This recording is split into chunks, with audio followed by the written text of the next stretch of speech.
오늘 본문 중심에서 지난 시간에 이어서 주의 길을 준비하라라고 하는 제목으로 말씀의 은혜를 나누도록 하겠습니다. 우리 한번 앞뒤 좌우로 살피시면서 인사하실까요? 사랑하고 축복합니다. 인사하시겠습니다. 사랑하고 축복합니다. 잘 오셨습니다. 우리는 지난 시간에 마가복음 1장 1절 우리 한 절 말씀을 가지고 상고했습니다. 하나님의 아들 예수 그리스도의 복음의 시작이라 라고 하는 이 말씀을 가지고 우리 예수님은 하나님이시고 또 우리를 죄와 죽음에서 구원해 주신 구원자이시고 또 우리를 다스리시는 왕으로 이 땅 가운데 오셨다라고 하는 것 우리가 살펴보았습니다. 그래서 이 복음서를 기록한 이제 마가는 이 진리를 당시 1세기 우리 초대교회 성도들에게 이 진리를 전달했고 또 이 진리를 전달받은 우리 1세기 우리 믿음의 선진들은 이 진리를 믿는 그 믿음 위에 순교의 제물까지도 되어졌고 결국에 이 믿음이 주 323년 이걸 313년이죠. 로마가 이제 예수님을 믿는 국교로서 기독교를 공인하게 되는 그런 역사를 이루게 됩니다. 그만큼 중요한 말씀 우리가 오늘 오전에도 목사님을 통해서 들었듯이 우리가 하나님이 누구이신지를 아는 것처럼 예수님이 어떤 분이신지를 알고 믿고 살아가느냐가 얼마나 중요한지를 다시 한번 되새겨 보게 됩니다. 특별히 지난번 우리가 보았듯이 복음이라고 하는 말이 단순하게 우리 이 시대에 쓰는 말처럼 예수 믿어라 좋은 소식이다 이 정도의 의미가 아니라 당시 1세기 로마에 살고 있었던 성도들에게는 이 복음이란 말이 새로운 왕이 나셨다라고 하는 그러한 소식. 그래서 이 소식을 한 전령이 마을마다 지나면서 복음입니다. 지금 새로운 왕이 탄생했습니다 라고 하는 그 소식을 알렸다라고 하는 것을 말씀을 드렸습니다. 그래서 복음의 시작이라고 하는 것은 바로 예수 그리스도의 왕으로서의 이 땅 가운데의 통치가 시작되었다라고 하는 그 말을 의미하는 것이죠. 그런 의미에서 제일 대표적으로 이 전령의 역할을 했던 사람이 세례 요한이었다 그렇게 말씀을 드렸습니다. 하지만 3절 말씀 가운데에 이렇게 말씀하고 있지요. 너희는 주의 길을 준비하라. 그래서 세례 요한에게 너는 주의 길을 예배하라 그렇게 말하지 않고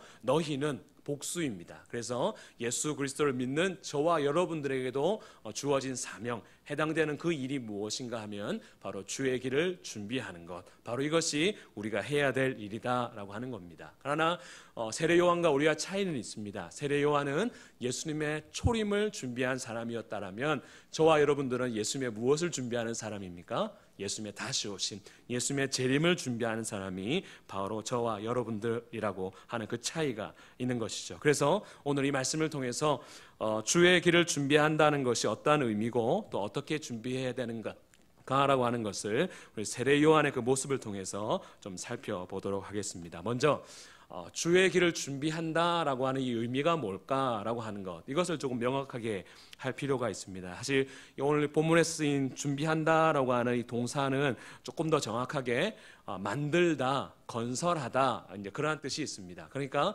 우리식으로 이제 문자적으로 해석하면 주님의 길을 어떻게 한다는 거죠? 만든다, 길을 닦는다 이제 그러한 이제 뜻이 있습니다. 누구를 위해서 그 길을 닦는 거죠? 첫 번째는 왕으로 오실 그 예수님의 그 길, 왕으로 오실 그 예수님의 길을 닦는다라고 하는 의미가 있고 또 하나의 의미는 바로 예수님께로 갈 사람들을 위해서 우리가 예수님께 데리고 갈 사람들을 위해서 우리가 길을 닦아야 한다라고 하는 그러한 의미가 있는 겁니다. 그래서 이것을 문자적인 의미가 아니라 실제적인 의미를 주의 길을 준비한다라고 하는 이 의미 실제적 의미는 무엇인가 하면 사람들의 마음을 예수님께로 향하게 한다라고 하는 뜻이 있습니다. 뭐라고요? 사람들의 마음을 예수님께로 향하게 하는 것, 바로 그것이 주의 길을 준비한다라고 하는 그러한 의미입니다. 그래서 이 역할을 잘했던 사람이 바로 이 세례 요한이었죠. 그래서 예수님께서 이 역할을 잘한 세례 요한을 칭찬하셨죠. 마태복음 11장 11절에 보면 여자가 낳은 자 중에 세례 요한보다 큰 이가 일어남이 없도다라고 말하면서 태어난 사람 중에 최고의 사람 누구였다고 하는 거죠? 세례 요한. 주님의 길을 닦음을 통해서 하나님께 영광을 돌렸던 사람이 바로 이 세례 요한이었다라고 하는 겁니다. 그래서 우리 오늘 본문 속 이 세례 요한의 모습을 통해서 주의 길을 닦는, 주의 길을 준비하는 사람이 어떠한 모습이어야 하는가라고 하는 그 말씀을 가지고 잠시 나누도록 하겠습니다. 첫 번째로 주의 길을 준비했던 세례 요한은 이렇게 했습니다. 한번 따라해 보시겠습니다. 하나님 말씀에 순종했습니다. 우리 4절 말씀을 함께 읽어보시겠습니다. 4절입니다. 세례 요한이 광야에 이르러 죄 사함을 받게 하는 회개의 세례를 전파하니. 아멘. 오늘 본문을 보니까 이제 세례 요한이 회개의 세례를 받으라고 외친 장소가 나옵니다. 어디입니까? 어디죠? 광야입니다. 그렇죠. 물론 이제 조금 참고로 이런 이야기를 들을 수 있습니다.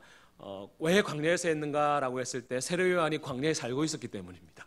세례 요한이 왜 세례 요한이 광야에 살고 있었는가 하면 성경에 보면 여러 유대인들의 파가 있죠. 우리가 대표로 성경에 기록된 파는 사두개파, 바리새파, 이 두 파가 이제 성경에 기록되어 있습니다. 서로 늘 으르렁거리죠. 언제 이들이 한번 하나 된 적이 있었습니다. 언제 하나가 된 적이 있었죠? 예수님 십자가에 못 박을 때 그때 딱 하나가 됐었고, 나머지 때는 부활이 있니 없니 막 그거 가지고 늘 싸웠던 분파가 바로 바리새파, 사두개파입니다. 그런데 성경에 기록되어지지 않는 파 중에 굉장히 유명한 파가 있는데 바로 에센파, 에세네파라고 하는 이 하나의 분파가 있었습니다. 이들은 조금 독특하게 살았습니다. 아까 바리새파, 사두개파는 예루살렘 중심에서 그렇게 성전을 중심에서 그렇게 활동을 했다라면, 이 에세네파라고 하는 사람들은 이제 쿰난이라고 하는 이제 굴이 굉장히 많이 있는 그런 사막, 광야 같은 곳에서 숨어 들어가서 자기들끼리 금욕하면서, 그러니까 먹을 것도 절제하고 어떤 성적인 욕구도 절제하고 이런 금욕하면서 이제 공동체 생활하면서 이제 주님 오실 메시아를 기다렸던 그런 공동체가 바로 이제 이 에센파라고 한다라고 하는 거죠. 그런데 학자들에 의하면 이것을 이제 대체로 이렇게 말합니다. 이 세례 요한이 이 에세네파 출신이다. 그래서 아버지 사가랴가 이 아이를 경건하게 키우기 위해서 어릴 때부터 그 광야에 에세네파에 보내가지고 거기서 경건 훈련을 받도록 했을 것이다. 이제 그렇게 말하는 거죠. 그래서 늘 살아왔던 곳이 광야였다라고 하는 겁니다. 그래서 그 광야에서 외쳤다, 그렇게 말할 수 있습니다. 그런데 제가 지난번에도 한번 잠시 힌트를 드렸지만, 복음을 외치려면 광야에서 외치는 것이 좋습니까? 시장통이나 사람이 많이 다니는 광장에서 외치는 것이 더 효과적입니까? 그렇죠. 우리 파라솔 전도에도 어쨌든 사람들 많은 곳으로 새벽에 새벽생활 가든지 아니면 저기 사람 많이 모이는 정장 옆에 가서 복음을 전하지 않습니까? 그런데 왜 굳이 그렇게 넓은 데 가서 전하지 않고 사람이 아무도 없는 그 광야에서 회개하라 천국이 가까이 왔느니라 그렇게 외쳤을까? 그런 우리가 생각을 해볼 필요가 있는 거죠. 그런데 우리가 오늘 말씀 보듯이 3절에 이렇게 말합니다. 700년 전에, 그러니까 세례 요한보다 약 700년 전에 예언을 했던 이사야가 이렇게 말하죠. 광야에 뭐라고 말하고 있습니까? 외치는 자의 소리가 있어. 그러니까 예언을 했습니다. 700년 전에 어디서 외치는 자가 있을 것이다 말하고 있죠. 광야에서 외치는 자의 소리가 있을 것이다, 그렇게 예언을 했고, 바로 그 말씀대로 바로 이 세례 요한이 광야에서 이 복음을 외쳤다라고 하는 겁니다. 그러니까 무엇 때문에 외친 거죠? 하나님 말씀 때문에. 하나님 말씀에 그 순종하기 위해서 그가 이 광야에서 복음을 외치고 있었다고 하는 겁니다. 그런데 오늘 6절 말씀을 보면 5절 말씀을 보면 그렇게 외쳤더니 어떠한 일이 벌어지고 있죠? 온 유대 지방과 예루살렘 사람이 어떻게 말하고 있습니까? 다 나아가 세례 요한 앞에 자복하고 그렇게 세례를 받았다, 그렇게 말합니다. 마태복음 3장 7절에서는 많은 바리새인들과 사두개인들이 요한에게로 나왔다, 그렇게 말합니다. 그러니까 서로 원래 으르렁거리는 사람들입니다. 바리새파, 사두개파, 에세네파, 서로 관계가 안 좋은 사람들인데 이 세례 요한의 복음의 소식을 듣고 입소문을 듣고 어떻게 한 거죠? 바로 그에게 와서 회개의 세례를 받았다, 그렇게 말하고 있습니다. 결국 광야, 아무도 없는 곳에 외쳤지만 사람들이 그만큼 모여들었다라고 하는 것은 누가 역사하신 것이죠? 그렇죠. 하나님께서 그에게 사람들을 보내어 주셨다라고 하는 겁니다. 비록 광야였지만 아무도 없는 그곳에서 복음을 외쳤더니 하나님께서 그에게 사람을 베풀어 주신 것이죠. 저는 이 사건을 보면서 이 장면이 꼭 생각이 났습니다. 베드로죠. 베드로가 빈구물질을 하다가 예수님이 오셔서 저곳에 던져봐라 했을 때 베드로가 어떻게 하죠? 말씀에 의지하여 그물을 내렸더니 어떻게 됩니까? 물고기가 가득 잡혔던 것처럼. 그러니까 하나님께서 베드로의 그물에다가 고기를 넣어주신 거죠. 넣으셔가지고 가득 차게 됐던 것처럼 그렇게 순종하는 자에게 하나님께서 무엇하게 하셨다고 하는 겁니까? 그렇게 가득 차도록 또한 사람들이 모이도록 그렇게 역사해 주셨다라고 하는 겁니다. 저는 여기에서 바로 주의 길을 준비하는 사람의 첫 번째 모습이 바로 이것이다라고 하는 겁니다. 무조건 복음을 전하자 이 의미보다 더 중요한 것이 무엇인가 하면 주님의 말씀에 순종하는 것입니다. 광야 아무도 없는데 왜 거기 가서 전해요? 그렇게 하는 것이 아니라 하나님께서 광야에 가서 전하기 때문에 전하는 것입니다. 또 빈구물질 계속 했는데 어차피 해도 안 될 텐데 그것이 아니라 말씀에 의지해서 제가 한번 순종해 보겠습니다 했더니 사람이 모여들고 고기가 그렇게 가득 찼던 것처럼 우리가 주의 길을 준비할 때 첫 번째 모습 무엇으로 시작되어야 되는가 하면 주의 말씀으로 순종하는 것. 주님의 말씀에 순종하는 것이 주의 길을 준비하는 첫 번째 단계다라고 하는 이 사실을 우리 가운데 가르쳐 주시고 있다라고 하는 겁니다. 여러분, 내가 예수 믿는 사람으로서 하나님 말씀대로 살지 않는데 세상의 방식대로 살아가는데 내 뒤를 따라오는 사람들이 나를 따라갈까요? 다른 데로 따라갈까요? 그건 너무나 뻔한 것 아니겠습니까? 우리가 주의 길을 준비한다는 것은 결국에 내가 그 주님의 길을 묵묵히 때로는 가다가 넘어지는 한이 있더라도 그 길을 따라가는 것입니다. 그 길을 따라간다는 의미가 무엇이겠습니까? 주님의 말씀대로 따라간다라고 하는 그 의미가 있는 거죠. 비록 말씀에 순종하는 삶이 세상 사람들 눈에 봤을 때는 굉장히 어리석어 보이고 꼭 저렇게 살아야 되나라고 하는 이렇게 좋은 날, 그렇죠? 어디 놀러 가야 됩니까? 산과 바다를 향해 놀러 가야 되는데 이 바보같이 이 예수 믿는 사람들은 교회 오는 거 볼 때가 참 미련하다라고 그렇게 손가락질 한다 할지라도 우리는 이 사실을 올곧게 지키며 나아갈 때 결국에 그들 가운데 인생이 찾아오고 그들이 어려움이 찾아왔을 때 결국에 누구를 보겠습니까? 말씀대로 살아가는 그 예수 믿는 사람들을 보게 된다라고 하는 겁니다. 그런데 정작 그런 사람들을 찾지 못하니까 주의 말씀대로 살아가는 사람을 찾지 못하니까 그들이 주님 앞에 나오지 못하고 있는 건 아닌지 우리가 생각해 볼 필요가 있는 것이죠. 그래서 우리가 주의 길을 준비한다라고 했을 때 주님의 길을 닦는다라고 했을 때 우리가 먼저 기억해야 될 것은 말씀에 순종하는 것입니다. 말씀에 순종하는 그 삶을 내 삶으로 나타낼 때 바로 그것이 주님의 길을 준비하는 모습이다라고 하는 거죠. 그런 의미에서 여러 가지 그리스도인들에게 필요한 덕목이 많이 있지만 저는 이 정직이 정말 중요한 덕목이지 않겠는가 그런 생각을 해보게 됩니다. 여러분, 세상에서 정직하면 이익을 보나요? 손해를 보나요? 대체로 손해를 또 많이 보죠. 또 사람들이 참 어리석다고 말해. 좋은 게 좋은 거지 왜 그때 꼭 정직하려고 하냐 그렇게 사람들이 말할 때가 있습니다. 또 여러분의 마음속으로도 저를 향해서 목사님 세상 물정 몰라서 하는 소리지 정직하면 안 됩니다. 그렇게 말씀하시는 분도 있을지 모르겠습니다. 그러나 저는 이러한 믿음이 있습니다. 정직하면 결정적일 때 승리한다는 겁니다. 평상시에는 손해당할 수 있습니다. 그런데 결정적일 때 하나님께서 어떤 사람을 드러내고자 하실 때 정직한 사람, 그 사람을 하나님께서 드러내신다라고 하는 거죠. 요즘 좀 그런 거 보지 않습니까? 뇌물 받고 부조리했던 사람들이 당당할 거 그렇게 누렸던 사람들이 감옥에 가고 오히려 그 당시에 소신 때문에 정직을 지키다가 좌천되고 어려움 당했던 사람들 다시금 복귀하는 그 모습을 보면서 무엇이죠? 손해볼 수 있습니다. 어려움 당할 수 있지만 그러나 하나님의 때가 되어지면 오히려 정직한 사람을 하나님께서 드러내시는 것처럼 우리가 하나님 말씀을 살아간다라고 하는 여러 가지 길 중에 이 정직 또한 우리에게 굉장히 중요한 요소다라고 하는 거죠. 여러분, 우리는 성경을 통해서 하나님을 봅니다. 그러나 세상 사람들은 누구를 통해서 하나님을 보겠습니까? 그렇죠. 우리입니다. 우리가 바로 걸어다니는 성경일 수 있다라고 하는 거죠. 바로 우리를 통해서 하나님을 보게 된다라고 하는 겁니다. 그래서 우리가 말씀에 순종하는 삶을 살 때 바로 그것이 주님의 길을 닦아가는 주님의 길을 준비하는 삶이다라고 하는 이 사실을 여러분 기억하시기를 바랍니다. 두 번째로 주의 길을 준비했던 세례 요한은 이러한 삶을 살았습니다. 저를 한번 따라해 보시겠습니다. 덕이 되는 삶을 살았습니다. 우리 한번 6절 말씀을 한번 읽어보시겠습니다. 요한은 낙타 털 옷을 입고 허리에 가죽띠를 띠고 메뚜기와 석정을 먹더라. 요한이 무슨 옷을 입었습니까? 낙타 털 옷.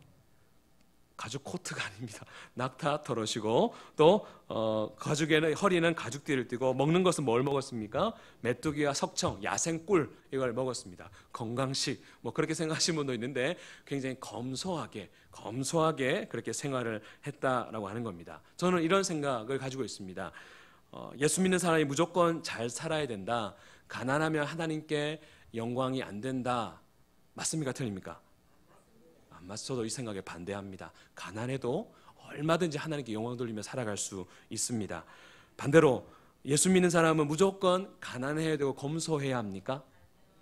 그것도 저도 아니라고 생각합니다. 저는 하나님이 주신 부와 명예라면 누릴 수 있는 자유가 우리에게 있다고 생각합니다. 또 하나님이 주시지 않았다면 그것 때문에 불평불만할 것이 아니라 있는 것에 감사할 줄 알고 또한 나눌 줄 알며 살아가는 그것이 성경적인 삶이요 경제관이다, 그렇게 생각을 합니다. 그런 면에서 오늘 본문에 세례 요한의 이 모습을 보면서 단순히 이 사람이 검소하게 산 것을 가지고 훌륭하다라고 말하는 것은 옳지 않다, 그렇게 말할 수 있습니다. 무엇을 알아야 되는가 하면 왜 세례 요한이 검소하게 살았는가라고 하는 이유를 우리가 아는 것이 더 중요하다라고 하는 겁니다. 왜 세례 요한이 검소하게 살았을까? 그 이유가 무엇이겠습니까? 그는 사람들의 마음을 하나님께로 향하도록 하기 위해서 자발적으로 가난한, 자발적으로 검소하게 생활했던 사람이 바로 이 세례 요한이다라고 하는 겁니다. 여러분, 우리가 잘 알듯이 세례 요한의 아버지가 누구죠? 뭘 사갈래 할 때 사가랴 사가랴. 엄마는 엘리사벳이죠. 아버지의 직업이 뭐였습니까? 제사장이었습니다. 그 당시는 이제 종교와 이제 정치가 하나된 그러한 시대였기 때문에 제사장이라고 하는 것도 꼭 다른 말로 정치하는 사람과 같은 그러한 역할을 했습니다. 그러니까 우리로 말하자면 뭐 국회의원 이상 그 정도로 고위 사회 지도층에 해당되는 사람이 바로 아버지 사가랴였습니다. 그래서 세례 요한이 딱 태어났을 때 그 주위의 친척들이 막 좋아하면서 이 아이의 이름을 뭐로 지어야 된다 그랬습니까? 사가랴. 아버지의 이름과 똑같이 그렇게 지어야 된다. 왜? 아버지가 그만큼 훌륭한 사람이기도 했지만 뭘 물려받을 수 있기 때문에 그렇죠? 저절로 제사장의 직분을 받으면 알아서 좀 그 당시 시대에서는 좀 잘 살 수 있는 그러한 시대였기 때문이다라고 하는 겁니다. 그런데 세례 요한이 그걸 누리질 않습니다. 그것을 내려놓습니다. 왜요? 나는 주의 길을 준비해야 될 사람이다 라고 하는 그것을 내려놓고 광야에 나와서 검소한 삶을 살아갑니다. 앞서 말씀드린 것처럼 주의 길을 준비하기 위해서. 그런데 더 이면에 무엇이 있겠습니까? 검소한 삶이 사람들에게 무엇이 되기 때문에 그렇다라고 하는 거죠? 덕이 되기 때문에. 내가 잘 살 수 있는데, 내가 얼마든지 내가 권력을 누릴 수 있는데, 내가 주님의 길을 닦아가기 위해서, 주의 길을 준비하기 위해서 내가 이 검소한 자리로 내가 내려갑니다라고 하는 그 삶이 사람들에게는 무엇으로 비춰진 거죠? 덕으로 비춰진 것이죠. 그러니까 이 덕이 있는 삶이 있으니까 그가 전하는 복음을 사람들이 귀담아 듣겠습니까? 안 듣겠습니까? 귀담아 들을 수밖에 없다라고 하는 겁니다. 바로 이러한 것에 있어서 그의 삶이 검소한 것이 중요한 것이 아니라 그가 늘 이웃에게 덕이 되고 어떻게 하면 주님의 길을 준비할 수 있을까라고 하는 그 마음으로 인해서 그가 검소한 삶을 사는 것이 사실은 훌륭한 삶이었다라고 하는 것입니다. 반대일 수도 있다라고 저는 생각합니다. 부와 명예를 위해서 덕을 베푼, 덕이 되는 삶을 살았던 사람, 저는 성경 여러 사람들 중에 대표적으로 요셉이지 않겠는가 생각을 해봅니다. 창세기 41장을 보면 애굽의 바로가 자신의 꿈을 해석해 준 요셉에게 하나의 이름을 던져줍니다. 그 이름이 무엇인가 하면 사브낫 바네아. 들어보셨죠? 한 번도 안 들어보신 것처럼 이렇게 사브낫 바네아라고 하는 그 애굽식 이름을 이 요셉에게 건네줍니다. 이 뜻이 무엇인가 하면 생명을 양육하는 사람, 사람을 살리는 사람. 굉장히 좋죠. 이름의 뜻이. 그에게 이러한 이름을 딱 주었다고 하는 거죠. 이름을 딱 주고 나서 어떤 일이 벌어집니까? 그의 꿈대로 실제로 7년의 풍년과 흉년이 그에게 딱 이루어지게 됩니다. 그때 요셉이 어떻게 하죠? 총리의 그 명예, 직분을 가지고 어떻게 합니까? 지혜롭게 모든 것 운영해가지고 사람들을 살리죠. 애굽 사람들도 살리고 또 어떻게 합니까? 또 자기의 가족들까지도 살리는 그러한 일들을 합니다. 결국에 그에게 주어진 명예, 총리라고 하는 명예, 그 부를 그는 무엇을 위해 썼습니까? 누군가의 덕을 위해서, 유익을 위해 썼기에 결국에 많은 사람들이 이 요셉을 통해서 누구를 바라보게 되었죠? 하나님. 마음이 하나님께로 향하게 되는 그러한 일들이 나타나게 되었다라고 하는 겁니다. 제가 오늘 영상을 볼까 안 볼까 생각을 하고 있었는데 아마 이 중간 타임에 하나 보고 가면 좋을 것 같아서 하나 영상을 준비해왔습니다.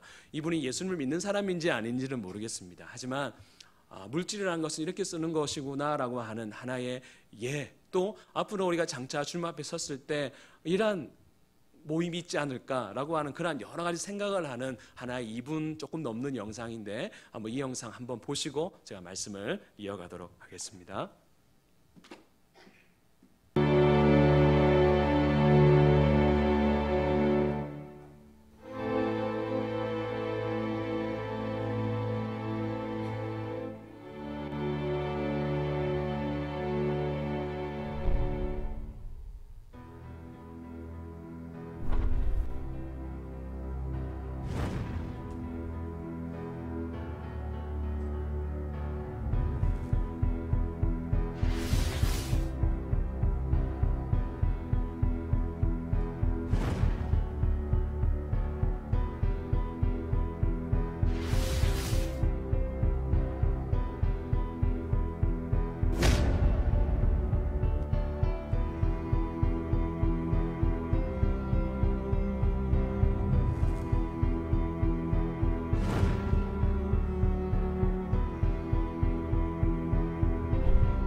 This is his scrapbook.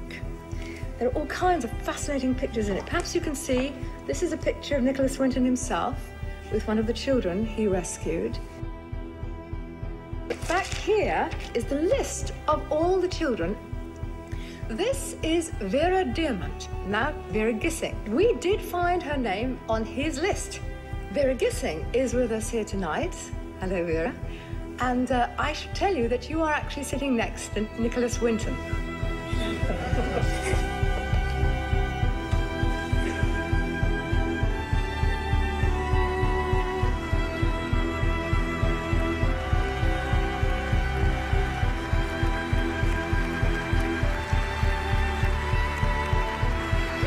Is there anyone in our audience tonight who owes their life to Nicholas Winton? If so, could you stand up, please?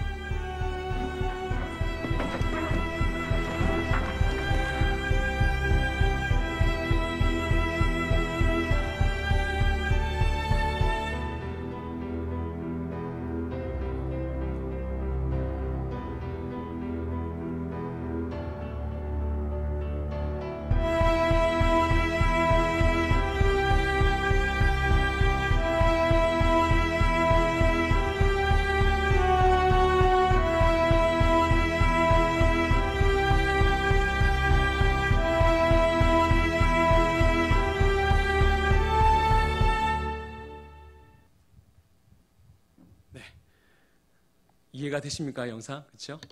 이분이 자기의 가진 돈을 가지고 나치 정권에 잡혀갈 아이들을 699명을 어떻게 했죠? 돈을 가지고 구출을 했습니다. 근데 하다가 이 아이들 가운데 절반 정도가 행방불명되는 그러한 어려움을 겪었는데 결국에 한 50년 정도 흐른 후에 한 TV 프로그램에서 이 아이들을 만나게 되는, 그래서 그 아이들 699명을 살렸는데 그 밑으로 가족들이 얼마가 됐습니까? 6,000명이 되었습니다. 저는 이런 생각을 해봅니다. 우리가 천국에 딱 갔는데 저 캄보디아에 와가지고 안녕하세요 목사님, 저를 모르시겠죠? 근데 저는 목사님을 압니다. 어떻게 나를 알아? 목사님이 저를 위해서 후원해 주신 그 덕분에 제가 예수 믿고 제가 이렇게 살게 되었습니다. 그렇게 고맙게 여기지 않겠나, 그런 생각을 해봅니다. 무슨 말인가 하면 우리가 누군가의 복음을 전하는 건 너무나 중요한 일이지만 또 누군가에게 나의 가진 재정을 가지고 흘려보내면 그것이 그 사람에게 뿐만이 아니라 그 사람의 가족까지도 살릴 수 있는 귀한 계기가 될 수 있다라고 하는 거죠. 그런 면에서 우리가 부하든지 가난하든지 우리가 늘 기억해야 될 것은 우리가 누군가에게 덕이 되는 삶, 결국에 그것이 하나님의 영광이 되고 누군가를 살릴 수 있는 그러한 삶으로 살아가게 될 때에 바로 우리가 그것이 주의 길을 준비하는 자의 모습이 된다라고 하는 것이죠. 저와 여러분들이 이러한 믿음의 통로, 복음의 통로가 되었으면 좋겠습니다. 여러분, 지금 없다고 원망하고 불평할 것이 아니라 지금 있는 것을 나누시면 좋겠습니다. 또 하나님 앞에 오늘 목사님 말씀하신 것처럼 돈이 목적이 아니라 하나님이 목적이 되고 영혼을 살리는 그것이 목적이고 나아갈 때 저는 하나님께서 그러한 자에게 물길도 맡겨주실 줄은 믿습니다. 그렇게 우리가 나아가면 하나님 우리를 통해서 놀랍게 주의 길을 만들어 가실 것이고 역사해 주실 줄로 믿습니다. 마지막 세 번째입니다. 세 번째로 주의 길을 준비했던 세례 요한은 한번 따라해 보실까요? 언제든 예수님만을 드러냈습니다. 우리 7절과 8절 말씀 함께 읽어보시겠습니다. 그가 전파하여 이르되 나보다 능력 많으시니가 내 뒤에 오시나니 나는 굽혀 그의 신발끈을 풀기도 감당하지 못하겠노라. 나는 너희에게 물로 세례를 베풀었거니와 그는 너희에게 성령으로 세례를 베푸시리라. 아멘. 한마디로 뭡니까? 난 아무것도 아니라는 겁니다. 난 아무것도 아니고 내 뒤에 오시는 분이 진짜입니다. 그렇게 말하고 있습니다. 이 말하는 게 쉬울까요? 어려울까요? 저 한번 예를 한번 드려볼게요. 뭐 정확한 예인지는 모르겠지만 일상적인 예입니다. 교회를 청소하러 왔습니다.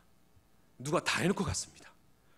이게 청소할 게 없습니다. 근데 마침 그때 목사님 막 들어오셔가지고 아유 집사님 더운데 청소하신다고 수고하셨습니다. 그렇게 말하는 것이었습니다. 그러면 여러분 어떻게 반응하시겠습니까? 자, 예를 들겠습니다. 1번 제가 했습니다. 2번 제가 아니고 다른 분이 했습니다.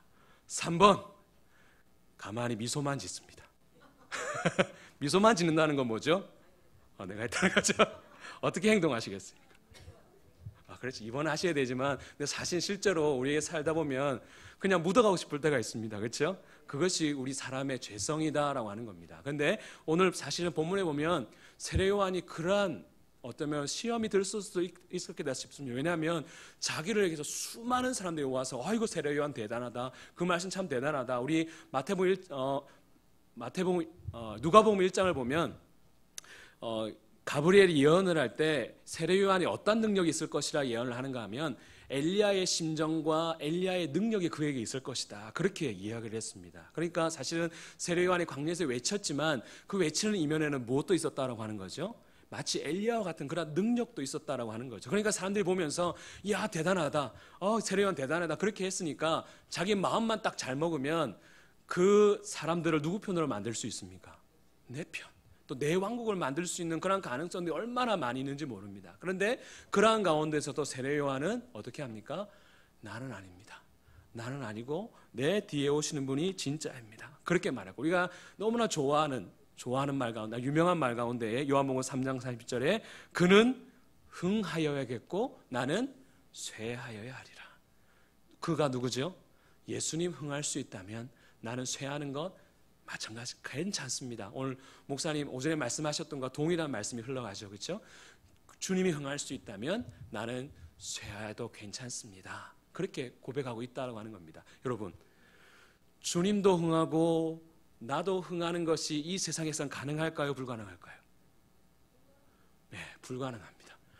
주님이 흥하면 나는 쇠하게 되어 있습니다. 내가 흥하면 반드시 주님께서 쇠하게 되어 있다고 하는 겁니다. 그런데 세례 요한은 어떻게 살았다고 하는 거죠? 여러 가지 유혹이 있었습니다. 내가 조금만 마음만 먹으면 얼마든지 사람을 내 편으로 만들 수 있고 내 왕국을 만들 수 있는데 그는 그러한 순간에서도 그것 하지 않고 주님이 흥하실 수 있다면 나는 쇠하여도 괜찮습니다. 그래서 사람들로 하여금 나를 바라보지 마십시오. 나를 바라보지 마시고 누구를 바라보라고 만든 거죠? 주님 바라보십시오. 예수님 바라보십시오. 그렇게 했다라고 하는 겁니다. 바로 우리에게 그런 자세, 그런 마음이 있어야 되지 않겠습니까? 그런데 저 역시도 마찬가지입니다.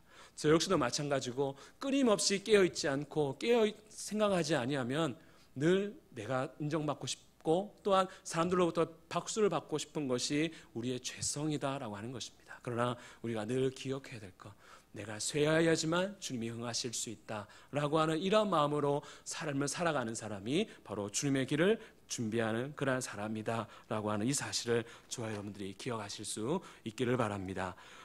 말씀을 맺겠습니다. 말씀을 준비하는 가운데 이런 기사가 하나가 나왔습니다. 지난 8월 17일 얼마 전이죠. 서울 사랑의 교회에서 합동교단에서 이제 중심에서 종교개혁 500주년 기념 한국교회 미래전략 수립을 위한 포럼이 있었습니다. 이때 여러 이제 설문조사, 이제 1,000명의 사람들을 대상으로 설문조사한 그러한 내용들이 있었습니다. 뭐 말씀드리고 싶지는 않습니다. 우리에게 좀 이렇게 부정적인, 우리라 봤을 때는 조금 안타까운 그러한 내용들이 참 많이 있었습니다. 그 중에서 제일 이제 많이 드러내는 것이 이제 저와 같은 목사들의 부패, 타락. 이것이 한국교회의 가장 큰 걸림돌이다, 그렇게 말하고 있습니다. 사실 저도 이제 몇 군데 교회를 안 다녀봤지만 어느 교회든지 성도들은 다 좋더라고요.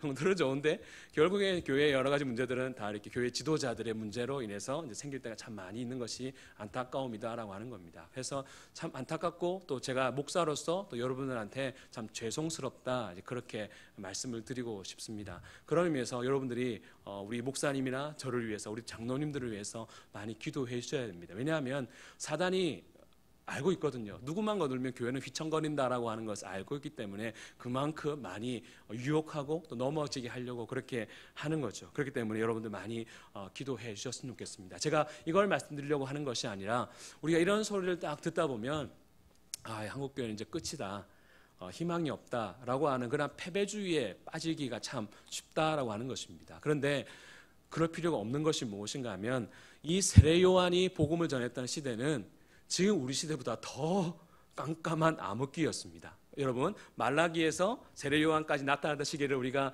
조금 어려운 말로, 유식한 말로 종교적 암흑기라 말합니다. 그래서 400년, 무려 400년 동안 하나님의 특별 계시가 없이 그냥 사람들이 그냥 지내왔던 그러한 시기, 영적으로 굉장히 암울했던, 지금보다 더 암울했던 시기가 바로 이 시기였다라고 하는 겁니다. 그런데 누구를 통해서 하나님께서 새로운 시대가 열려지게 하셨습니까?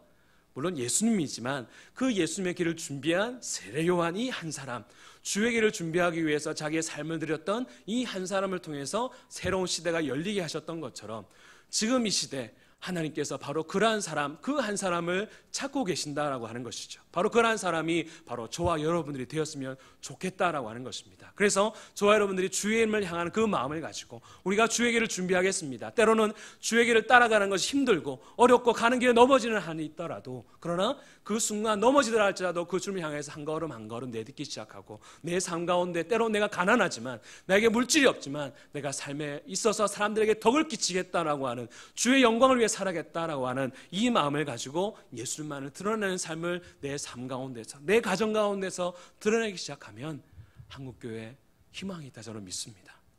여러분, 그런 한 사람이 되어지시지 않겠습니까? 바로 그 사람을 우리 주님께서 찾으신다라고 하는 것입니다. 제가 여러분들한테 어떤 계명을 드려가지고 여러분 이렇게 안 살면 벌 받습니다, 그걸 말씀드리고 싶지는 않습니다. 지금 이 말씀이 우리에게 하는 말씀이 무엇인가 하면, 지금 이 어두운 시대, 한국교회에 대해서 패배감에 쌓인 이 시대에 하나님께서는 소망을 가지길 원하시고 희망을 가지길 원하시고 뭔가 일을 해내길 원하시는데 그 한 사람을 우리 가운데서 찾고 계신다라고 하는 것입니다. 나이가 많다고 전혀 상관없습니다. 나이가 젊다고 배운 것이 없다고 돈이 없다고 전혀 상관없습니다. 여러분, 오늘 말씀의 이 세례 요한의 모습을 기억하면서 우리가 나아갈 때 하나님 그들을 통해서 주의 나라가 다시금 이 땅 가운데 임하도록 역사해 주실 것이다 라고 하는 것이죠. 저와 여러분들이 이러한 하나님이 찾으시는 그 한 사람이 되실 수 있기를 바랍니다. 그러기 위해서 오늘 말씀을 한번 정리하면서 첫 번째 무엇이었습니까? 하나님 말씀대로 살아가는 겁니다. 쉽지 않습니다. 어렵습니다. 다른 사람들 다 넓은 길로 가니까 나도 저렇게 해야지 하고 싶은 마음이 들 때가 참 많습니다. 여러분, 이런 경험 있으신가요? 지하철에서 남들 다 올라오는데 내 혼자 한 가운데를 뚫고 갈 때, 그런 거 경험해 보신 적이 있습니까? 그럴 때는 그냥 똑같이 남들처럼 반대로 올라갔다가 다시 혼자 내려올까, 그런 생각이 들 때가 있지 않습니까? 예수 믿는 것이 사실 그런 겁니다. 남들 다 올 때 그 중간을 뚫고 들어가는 것, 그러한 마음으로 살아가는 것이 예수 믿는 사람의 마음이다라고 하는 거죠. 근데 하나님은 그러한 사람을 원하신다라고 하는 겁니다. 또 하나가 무엇이었습니까? 덕이 되는 겁니다. 여러분, 말에 있었든지 행동에 있었든지 물질에 있었든지 우리가 늘 기억해야 될 것, 이건 누군가의 덕이 될까? 내가 이렇게 호화롭게 사는 것이 덕이 될까 싶으면 조금 줄이십시오. 또한 내가 이렇게 정말로 욕심쟁이처럼 내 것만을 위해서 살아간다라고 하니 덕이 된다 그러면 여러분 조금 더 풍성히 나누십시오. 그것을 우리가 생각하는 거 필요하다라고 하는 겁니다. 마지막 세 번째로 누가 드러나게 하시는 거죠? 예수님. 여러분, 내가 드러났으면 좋겠다 싶은 유혹이 참 많이 들 겁니다. 그럼에도 불구하고 내가 쇠야해지만 주님께서 흥하실 수 있다라고 하는 그 마음을 가지고 여러분 사십시오. 누구는 몰라도 그분을 아신다라고 하는 거죠. 하나님 아시고, 우리가 하나님에 섰을 때 하나님 또 인정해 줄 것이고, 또 꼭 하나님 앞에 섰을 때만이 아니라 저는 시간이 지나고 나면 하나님 내 당대가 아니면 내 후대에 하나님께서 그 몇 갑절로 우리에게 갚아주시는 분이 바로 저는 우리 하나님이신 줄로 믿는다라고 하는 것입니다. 여러분, 이러한 마음으로 우리가 주의 길을 준비하며 살아가시는 믿음의 사람들이 다 될 수 있기를 주님의 이름으로 축복합니다. 아멘.